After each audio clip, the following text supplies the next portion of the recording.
You're listening to Sox in the Basement, a production of the Broadcast Basement Limited, where every show is 30 minutes of good and comes from a basement bar on the south side of Chicago. Pull up a stool, pour a cold one, and join us right now for Sox in the Basement.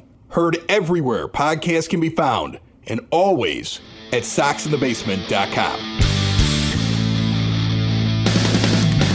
Belly on up to the 9-foot homemade oak bar. His name's Ed. My name is Chris, and we do Sox in the Basement. It's for fans, by fans, all White Sox. 30 minutes of Sox talk just for you, and it's brought to you by Family Waterproofing Solutions. If it's basically at street level or below, and it has to do with your foundation or your home, Family Waterproofing Solutions can help you stay protected. Watch out for the seepage, sump pump problems, foundational issues. They cover it all. Give them a call. The number is right there on the label for the show, right on the logo, or visit famws.com. Portion of the proceeds going to first responders and veteran organizations. Plus, you can take money off by mentioning Sox in the Basement. So there are proud sponsors. That's out of the way. There's so much to talk about on this show. James Fox going to be joining us from Future Sox and Southside Sox, one of those more under-the-radar type beat reporters that really isn't under the radar anymore because everybody talks to James now, and he's got good tidbits today. Maybe he's just under the sonar. He's on the radar. That is a terrible joke. That is a terrible joke, and you should be ashamed of yourself for it. That was bad. No, I shouldn't. I shouldn't be ashamed of anything. Well, then I'm just going to put you in timeout, and we'll do the guests first. All right? James Billy Hamilton, defensive specialist, and a speedster. The kind of guy an old-school manager like Tony La Russa loves. Added to the White Sox on Tuesday through a minor league deal. And do we have yet another guy in competition to end up on the roster as the 26th man? I don't know. Apparently Tony La Russa today was on a Zoom call talking about manufacturing runs or something. I don't know. That's a little bit tough to do when every pitcher throws 97 now. But I guess initially when I first saw it, I thought minor league depth. I think the biggest issue isn't the 26-man, it's the 40-man roster spot that it'll take. So, if you assume that Vaughn is on the team and Jonathan Lucroy is on the team, that's two spots. You're dropping two guys, and you'd have to drop a third. I would say goodbye to...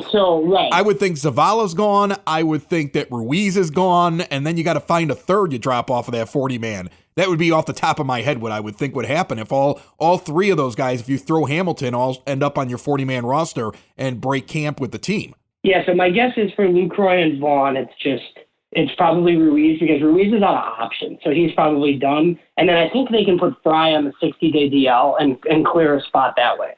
So you won't have to get rid of another guy necessarily, but you would to add Hamilton. So yeah, I think it's interesting. I think he was what you might know better than me for this. He was just released by Cleveland a few days ago or last week or something. So yeah, Robert's out right now. I don't think it's any sort of replacement or anything for Luis Robert being injured. I just think Tony kind of says oh yeah, give me that fast guy that can play defense, and he's added to the mix. But I would still say that he's probably minor league depth in Charlotte, but who knows? Add him to the mix with Danny Mendick and Zack Collins and all the rest of these guys. Let's talk about Zack Collins, because I'll be honest with you, I thought long shot to make this roster. Now I'm trying to figure out why Lucroy, and I get why Lucroy, let's be honest. It's more because of his catching ability than his hitting ability, but look at what Yerman is doing and look at what Zack Collins is doing, and if the assumption is it's Lucroy, it's crazy. What Collins has got over 1,000 OPS right now. I know it's spring and he did that last year, but I want him to get at bats. So either he needs to be the clear number two who's getting in there and getting at bats, or I'd rather have him in AAA so he doesn't spend 3 weeks not picking up a bat in a game and then being, called upon to do something big in a playoff game, right? Yeah, I don't know. So if I were doing a roster projection right now, I think I would have Lucroy and Collins on it and just not include Mendick.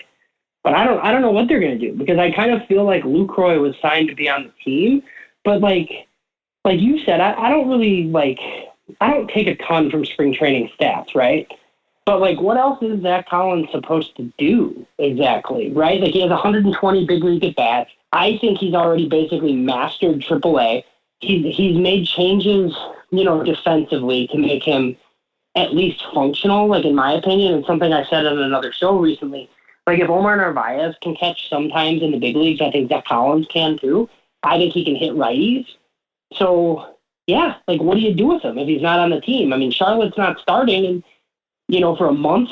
And even if they were, he just doesn't have anything to prove down there. So, yeah, I mean, maybe he's the third catcher on the taxi squad or whatever. But I think he could still break with the team. I don't know. Maybe there's some more stuff up for grabs with the bench than I would have thought like 3 or 4 days ago. Ed just broke down on a blog the reasoning behind La Russa's top 3 pitchers, because he laid it out finally that Giolito is the ace, the number 2 is Keuchel, the number 3 is Lynn. It's pretty hard to find people that will say Keuchel's a better pitcher than Lance Lynn, even though Lynn is now the 3 guy. But his reasoning was, well, you're going righty, lefty, righty, and then you're going righty, lefty, and then you're back up to another righty again, and maybe it's easier for Tony. Are people reading too much into it when they wonder why Keuchel's the 2 and Lynn is the 3? Probably. I just think he probably just went with the lefty to split it up, is my guess. I think, like you do, I think Lance Lynn is the better pitcher than Dallas Keuchel. And who knows, right? Like, once they get to the playoffs, like, maybe Lance Lynn's their number 2 starter. Maybe Michael Kopech's their number 2 starter by the time they get to the playoffs. I don't really know. But I think, those 3 guys were going to be in the top 3 in some order, and obviously it's like Keuchel to start. They probably just split it up, in my opinion. That's probably what it was. I like what you said there about Kopech. I really feel like when we get to the second half of the season, he's a starter, right? If they leave him in the bullpen the entire season, I think I'd be disappointed. Yeah, I think it's just a way of look, they were going to have to mess with his innings somehow. I thought that was going to be as a starter in Charlotte, 4 innings or so, early in the year. They made they're seemingly going to make the decision to have none of those bullets wasted in the minor leagues per se and have them all in the big leagues. And, Tony has kind of said he's going to try to get him multi-inning outings whenever possible. So, you do that with the intention of him starting at some point, right? I mean, if the Carlos Rodon experiment doesn't work for the 6th year in a row, are you really turning to Ronaldo Lopez at that point, or are you going to transition Michael Kopech to the rotation? I think you probably transition Michael Kopech to the rotation. Let's talk about Rodon. I mean, this guy was signed essentially to be the 5th starter. He doesn't translate in my mind to be a relief pitcher. I don't think he intends to go into the bullpen, but Reynaldo Lopez had one really good start and a shaky one. Is there any real competition there with Lopez having an option? I would think that because he has an option, they're either going to send him down or stick him in the bullpen. It would be very, very difficult for him to beat out Rodon for the 5 spot, right? Yeah, 100%. I mean, Rodon's the 5.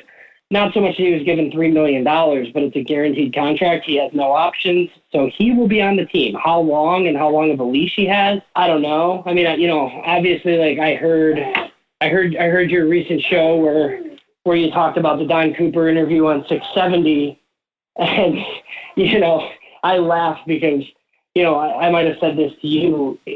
When they talked about Carlos Rodon, and Ian Katz said something along the lines of he's learning how to utilize his lower half ball pitching, and I'm like, he's been on the team for 6 years. It took him 6 years to realize that that utilizing your lower half is important while pitching.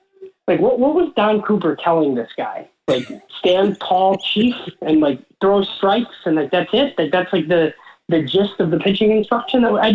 I don't understand. It's Rodon just woke up and he's like, oh, maybe I should use my legs more. Seriously? This is what, I don't know. Maybe Ethan Katz is a pitching whisperer, or maybe he's just competent and we're not used to it. Yeah, I mean, that's the weird thing. I keep thinking to myself, is Katz some kind of different kind of guy who uses a different method to get guys to listen to him, or was Cooper just behind? And it's you don't want to disparage a guy who I think if there's such a thing as a Hall of Fame pitching coach, he would be it. I mean, the guy had an incredible tenure and did a lot of good things. And I've talked to other guys around baseball at the minor league level and major league level who look at pitching and say, Don Cooper's forgotten more about pitching than most of us know. But he also seems like he was missing something with some of these guys, and it was a good thing that they got a fresh set of eyes in there. Yeah, Don Cooper loves advanced analytics. Just ask him. He'll tell you. I think he told the fellas last week. He's like, I know all that stuff. I love it. I read a book about it. I was doing that stuff in the 70s. It just wasn't called analytics. Yeah, okay, that's fine. I think Coop served a purpose for a very long time. Like you said, I think he was very good. I think the Coop will fix him thing kind of became a joke, but it was true once, right? But I think 31 years in one organization is probably long enough. I would think so. I've never had that kind of job security in my life. Let's before I let you go, it looks like Eaton's the 2-hitter and possibly Moncada goes into the 4 spot. Do you think that that's true looking at these lineups lately? I actually don't think they're going to hit Eaton 2, but I think Moncada might hit 4. I think Grandal is going to hit 2. Okay. So you think once Yasmani's back and healthy, he's probably the 2-hitter? I think so. I think they're just trying to balance like righty-lefty. So I like Moncada at 2. But if they think that Moncada will be the best version of himself, like behind Abreu and in front of Eloy, because he'll be forced to attack more than being passive, then I guess like I'm willing to check out like that experiment and see what he looks like, right? Because like I like the 360, 370 on base percentage you want Moncada, but when he's up there looking to walk, like sometimes he lets pitches that he can murder go by. So maybe they're trying to find a happy medium there with him, right? Where he can strike and kind of be more of a run producer than like an on-base type guy. And like for all the jokes about Tony La Russa, and I've made them myself, I don't think they're going to hit Eaton 2. And it just, at least I hope they're not going to. I think I tweeted about it and I've said it like, oh yeah, haha, Eaton's going to hit 2 and Madrigal's going to be up there at the top. I think he's going to be down at 8-9 with Madrigal, and I think that's probably the best way to line it up. And then, you know, what they do 2 through 7, hopefully it doesn't matter that much. That's James Fox. He joins us every once in a while. He's a good dude. He's from Future Sox and Southside Sox, and this seems like this is a rough time for you. You're probably pretty busy. I hear a baby in the background. Like, are you getting any sleep? Yeah, we sleep. So that's the one thing. Like, he's really good. He sleeps at night. He doesn't like napping, but I think we'll take the overnight sleeping. So yeah, well, when he gets older, he'll like napping. I took a great nap the other day. Did you? Yeah. So I will say, well, before I hang up with you, it is White Sox extension season. I know, like sometimes I do this on your show. I don't have like a specific name, but over the next like 7 to 10 days, it is, I would say, something to watch for, because from what I know, you know, they've kind of gone to some of their players. This is the time they do it, right? And there's like, hey, anybody interested in these deals? And they kind of see who bites at this time. And we'll see if anything comes to fruition on that. I mean, the obvious name would be Andrew Vaughn. I have no indication that, you know, they're like in talks with Andrew Vaughn. I just know that with all this talk of him possibly being on the opening day roster, I would think that an extension is very possible. And then a guy in the bullpen on a smaller deal, you know, a guy like Evan Marshall, it wouldn't be very much money, but that's the type of thing that goes a long way with like agents when you take care of a guy like that. Like, you know, 3 years, like $11 million or something. It's kind of just like, okay, whatever type thing. But, you know, when you take care of guys like that, they have future clients that take notice. So I don't think it's going to be Lucas Giolito or anything like that, but Vaughn or Marshall or somebody, I bet they get at least one done because they seemingly always do. All right, something to look for here in the last couple of weeks of spring training as we get close to the season. James Fox, thanks so much for joining us. Hey, man, you got a chance to stop out there, Cork and Carry at the Park, April 10th, pregame and during the game if you want to hang out. You know, everybody's on their own schedule right now with getting around people and stuff, but we'll be there if you want to show up. All righty, sounds good. Sox in the Basement listeners, do the hard work. And if you're a hardworking man or woman on the South Side, you need to be outfitted properly. And that's why you should visit Red Wing Shoes in Evergreen Park, New Lenox, and Geneva. A work boots specialty store that carries sizes from 6 to 16 and feet as wide as 4E. A 115-year-old company that came out of Red Wing, Minnesota. And one of its largest stores in the entire Midwest is in Evergreen Park, Illinois, ever since 1976. When you're on your feet, the footwear is everything. So why not get an expert fitting? They warranty, repair, and offer free conditioning with laces. And they also carry Carhartt work clothing as well. Located at 3347 West 95th Street in Evergreen Park, Illinois, at 208 East Maple Street on Route 30 in New Lenox, or at 1749 South Randall Road in Geneva. Visit them today. You work hard. You've earned it. Red Wing Shoes. You're lucky you wrote a good blog today at soxinthebasement.com. If you have not read Mismatched Socks by Ed, it comes out once or twice a week. His observations on the team, and he takes more of a deep dive. It's a companion, if you will, to this program check out the one that he put out here early on in the week. Just came out yesterday. If this show comes out on Wednesday, it came out on Tuesday. And there's some good stuff in there. I like your unwritten rules for the beginning of the season, including the one that says, don't capitalize on this to the point where you're buying tickets as a season ticket holder and then trying to sell the tickets for an ungodly amount of money. I've already seen tickets for opening day going for like $600-$700. Those will be up over 1,000 soon. And it's opening day. It's going to be nuts right now. It's a shame. Yeah, I don't want you to buy your boat off of the first two series of the season. Wait until the playoffs and then gouge people then. Right now, we need butts in seats, right? We don't need people going broke trying to buy these opening day tickets. We need them in the park buying concessions, buying merchandise, spending their money into Jerry's pocket because that raises the revenues, which raises the payroll, which means that we can extend Andrew Vaughn and Lucas Giolito and maybe Lance Lynn if we want to. Those things are very important.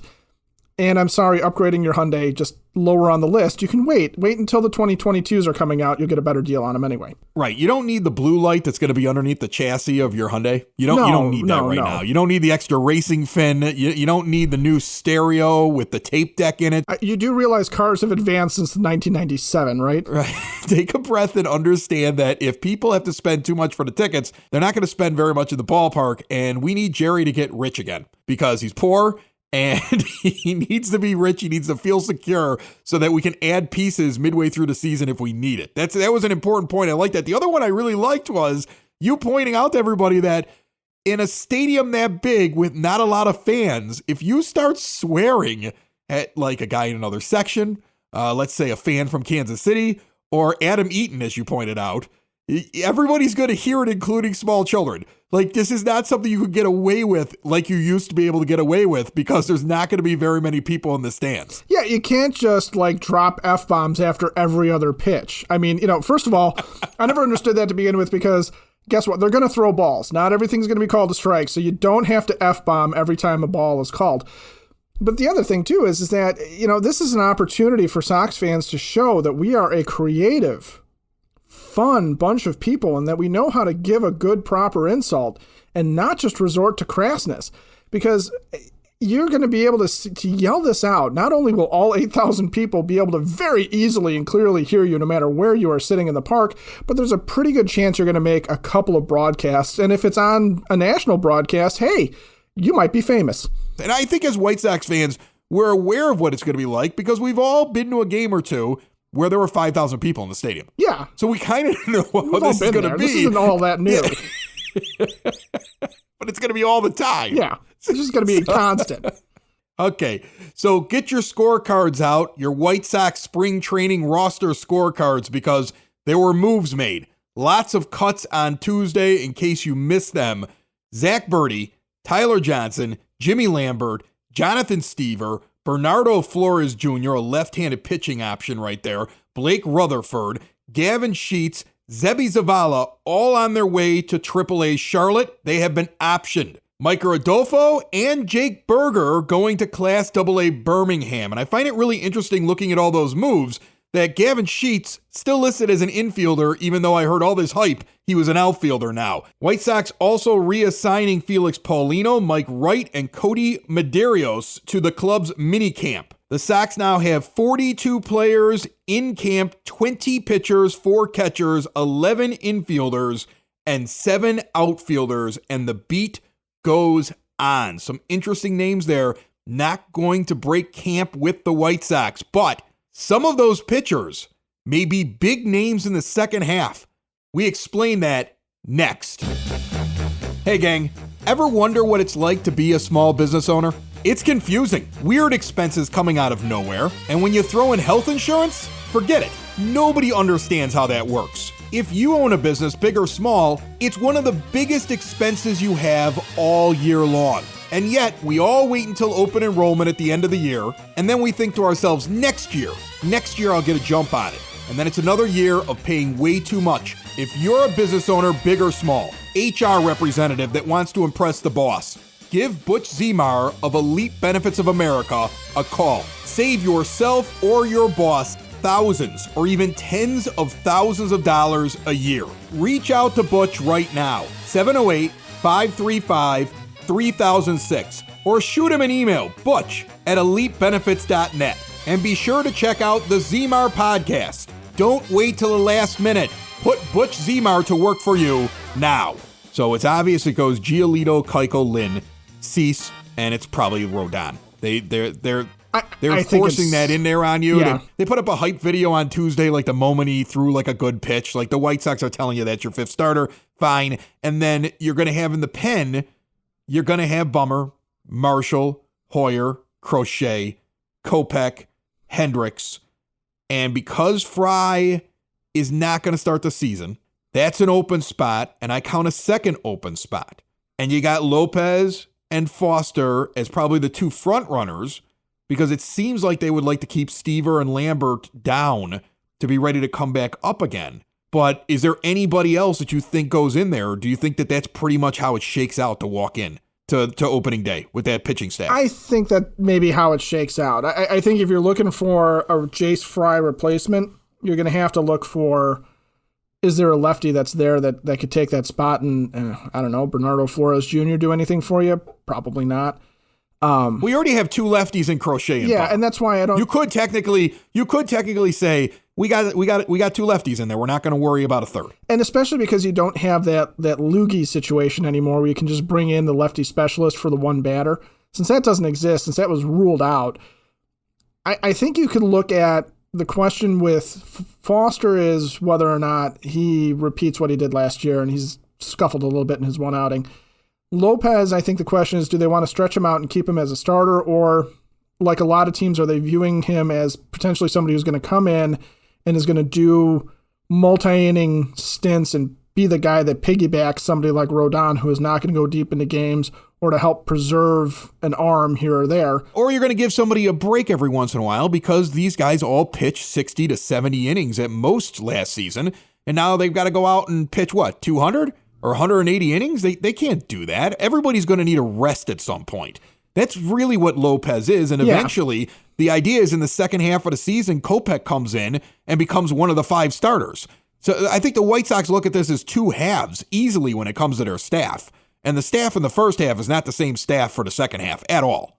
No, and it's going to be something where, Lopez, I think Lopez, it depends a little bit too on he's made the mechanical adjustments, but if he continues to do things like tip his pitches, or if he needs something where he needs to be worked on where it's not going to cost them games, that's the only reason why he gets sent down. But otherwise, it could be a 6-man rotation of sorts, because you could just sit there and play games and say, all right, you know what, we trust that Lance Lynn and Dallas Keuchel know how to get up for a season, even though they didn't pitch very much last year like everybody else did. And Keuchel hasn't pitched a lot in 2 years because he signed part of the way into the season in 2019.